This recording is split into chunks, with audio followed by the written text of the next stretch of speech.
Hi everybody, today I am going to talk to you about FluentPet.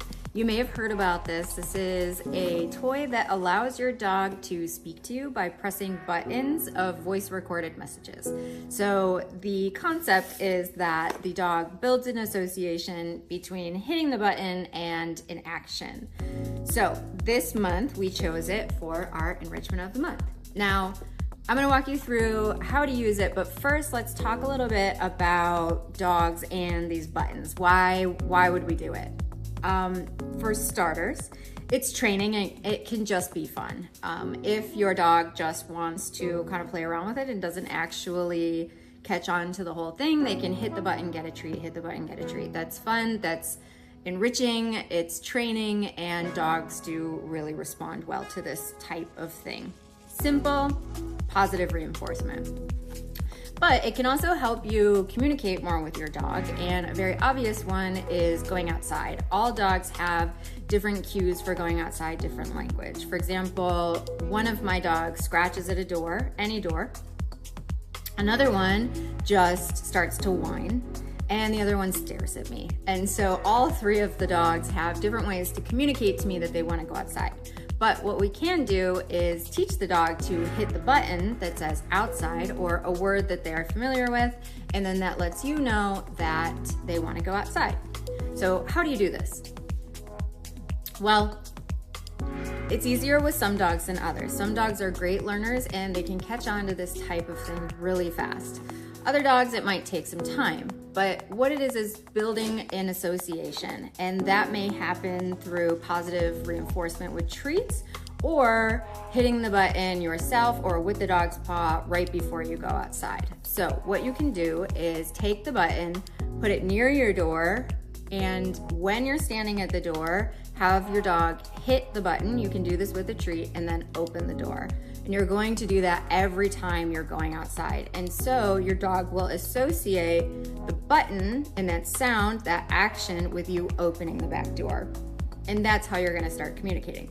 You can do other things as well, like play. So if you had a button and your dog wants to play, you can have them hit it, and then you do or a play bow or throw a toy, something like that, something that indicates that you're starting to play. So it's really just building associations similar to what you do with cues. So your dog may know to sit doing this, or to come by using hand motions or your words. It's the same kind of concept. So we're doing basic training, operant conditioning through positive reinforcement. Your dog does something, they get something positive in return. Hit the button, go outside. Hit the button, get a treat, go outside. Now, let's talk about what it looks like.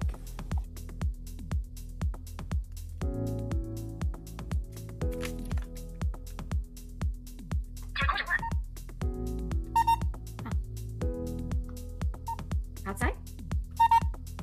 Outside? Okay. Okay, so took me a little bit of time to figure out how to use it. Basically, you pull the little tab here and it automatically has a little battery in it. They do give you a tiny screwdriver so that you can change it yourself. Oh, it's really stuck in the box, but so you can change it yourself there. But what you do is turn this little black button here to the record side. So that's to the left. It's really small, but you can see a small circle and then the play arrow. And you hold it down and record yourself. And I already did that, so we'll check this one out and then I'll show you how to do this one. Outside? That's me saying outside. And it comes with these, I guess, mats, and these would be really important because this is very mouth size to me. So I imagine the dog's gonna eat that. And these are quite, they're on the pricier side. So you really don't wanna lose one to your dog's mouth. But I just pop out. I'm gonna put this one right in the middle. You can see there's lots of buttons, so you could do a lot of different word associations. And I would imagine it would be important to keep them in the same direction so that your dog could make that association. Okay, popped it in there. It's pretty snug. I mean, to be honest, my dogs could still chew this as well, but it's better than just the tiny little thing there. It also, let's see. Okay, no.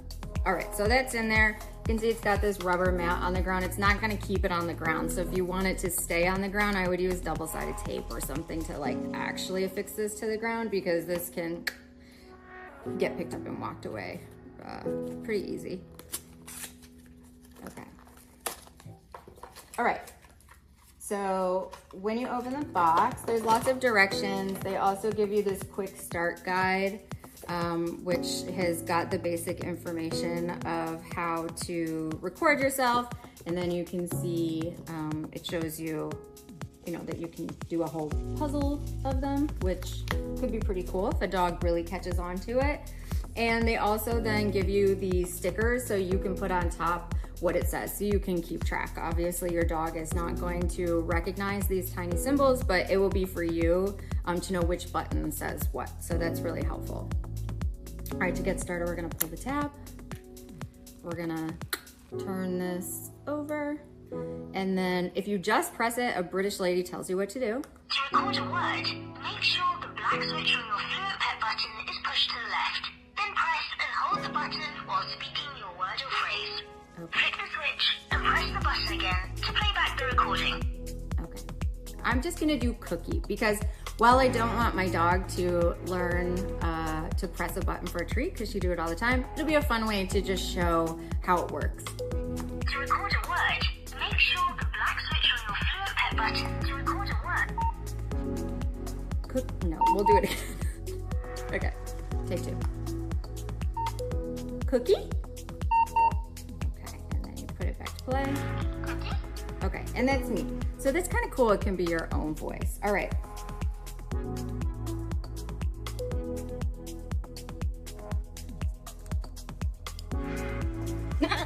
Good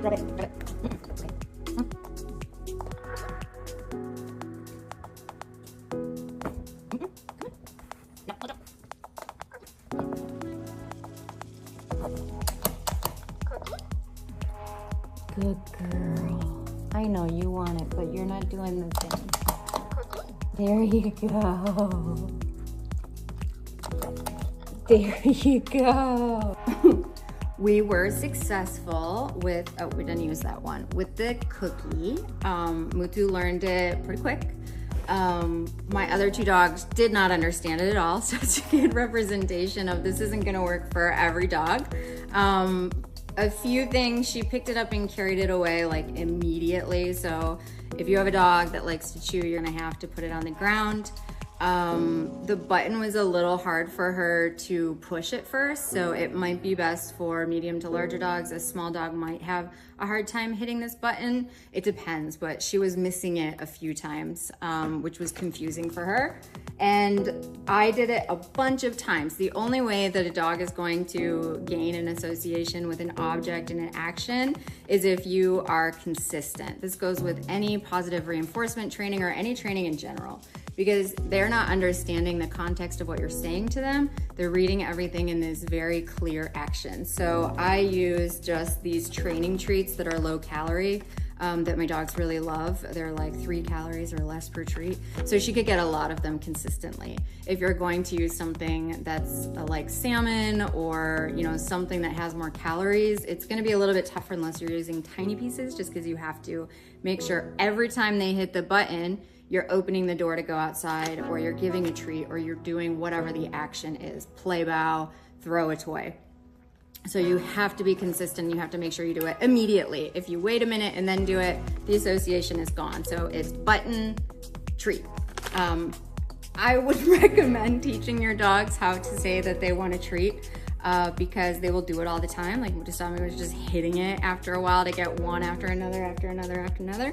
But it was fun. I think she really enjoyed this activity, and it is something that we will do and we will make more complicated as time goes on. This is the first time she's ever seen the button. So when you're starting out with your dog, start slow. Start with just a treat association, and then you can move on. Get them used to the button.